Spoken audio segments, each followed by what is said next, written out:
luto na. Lagyan natin ng toppings na coriander leaves para masarap. Ayan.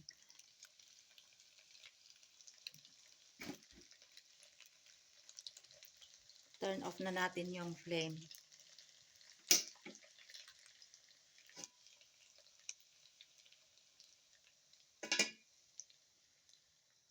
I will boil water for this pasta or elbow macaroni. Mag-ano ako para pang open fasting aftari. So ilang grams ito, konti lang. Nag-craving kasi ako sa sa macaroni. Pero hindi ko gagawin ito na macaroni sweet salad. Anong gagawin ko dito ay dry siya pero macaroni curry na walang gravy. Dry siya.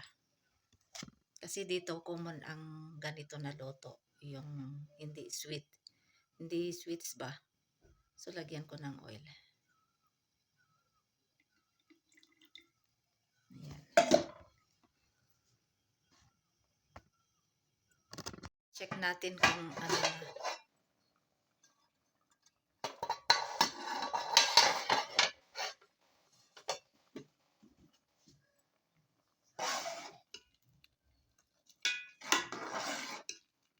Hindi pa masyado. Hindi pa matigas-tigas pa.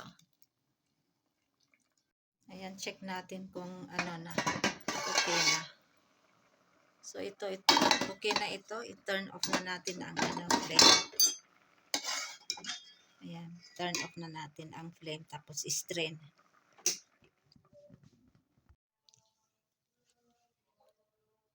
So ayan, nilagay ko na dito na strain na.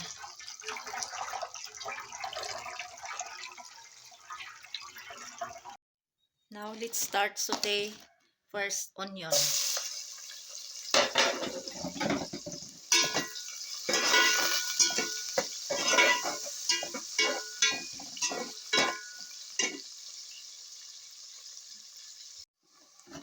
Now we can put now this garlics.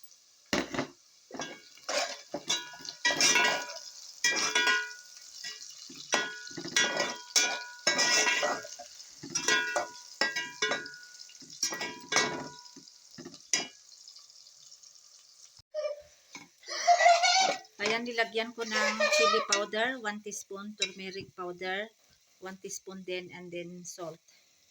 So, ito lagyan ko ng may free kasi na masala, yung powder ng ng pasta na macaroni elbow. 1 packet pero 1 packet ito pero konti lang. Parang medyo mild spicy. And then, lagyan ko din ng flake chicken. I remove 1 piece of chicken from chicken clay. So, ito para masarap-sarap. Sahog-sahog.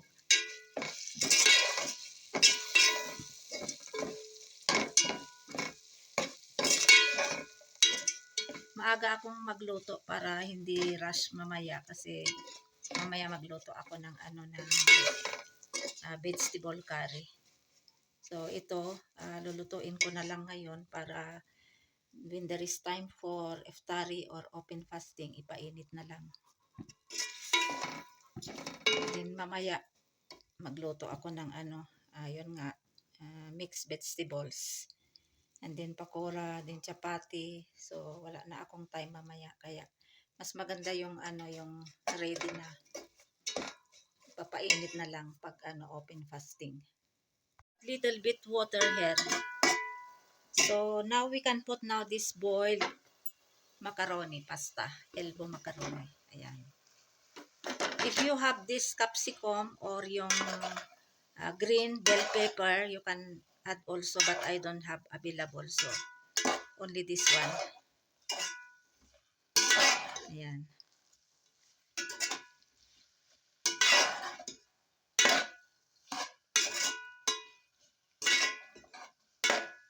Si Fahad, si Fatma, si Langga, si Lakay, at saka ako, they like this kind of cooking.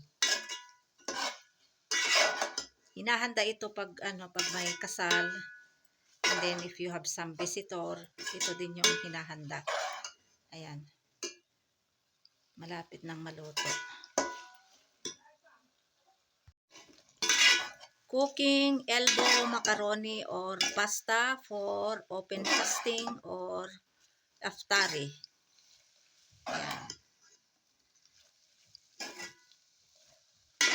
Masarap ito kasi medyo mild spicy.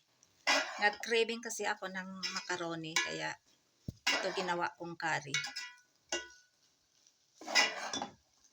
Common dito sa Pakistan na ganito ang luto, hindi macaroni sweets. Hindi macaroni sweet salad. Ganito ang pagluto dito.